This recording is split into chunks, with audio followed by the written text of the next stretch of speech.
We have Sheriff Mike Williams is here, Eric Green from Jacksport.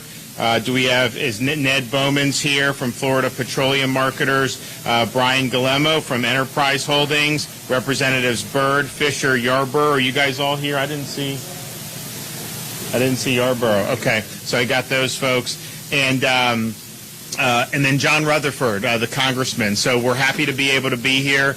We understand a lot of the issues that we've seen over the last year developing in our country with this inflation that you're seeing.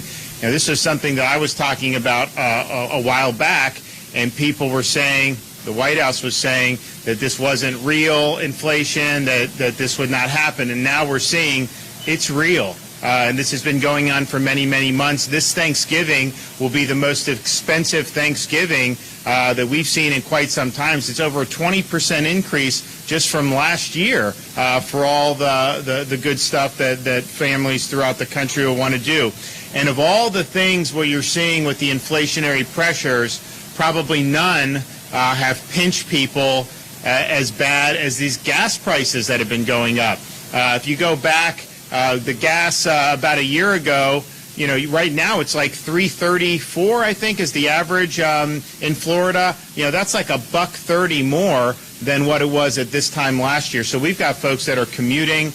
We've got families that have obligations, and that just eats in to their budgets. And that's the thing. We got job openings. We've got a lot of creating jobs, and that's great. And we're doing our part here in Florida. But if the national economy has this inflation, even people that are earning more in income, if the inflation is outstripping what your additional earnings, then you're actually losing ground. And so why they would want to be printing trillions of dollars more in the midst of inflation, you have to tell me how that makes sense. That's not going to cure inflation. It's actually going to make it worse. And so we have an obligation to do what we can in Florida to push back against those inflationary pressures that we're seeing come down out of Washington.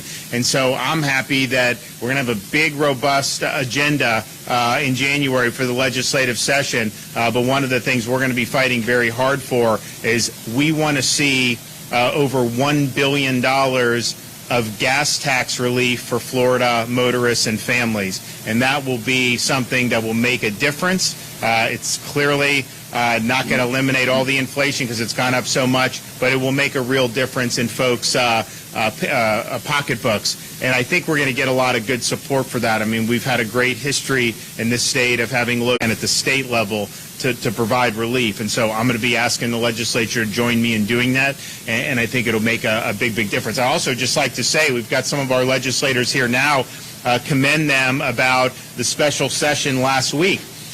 We said very clearly that we want Floridians to be able to work and provide for their family. I don't want to see anyone get thrown out of a job, based on getting a shot or not getting a shot.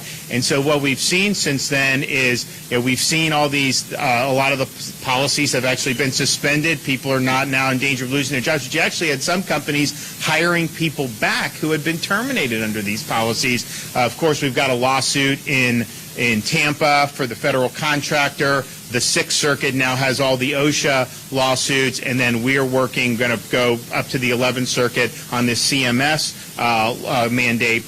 But you've already seen success. I mean, now we're going into Thanksgiving. You're going to have thousands of families in Florida who have peace of mind and knowing that they're going to have jobs for the rest of the year and beyond. And that's really what it's all about.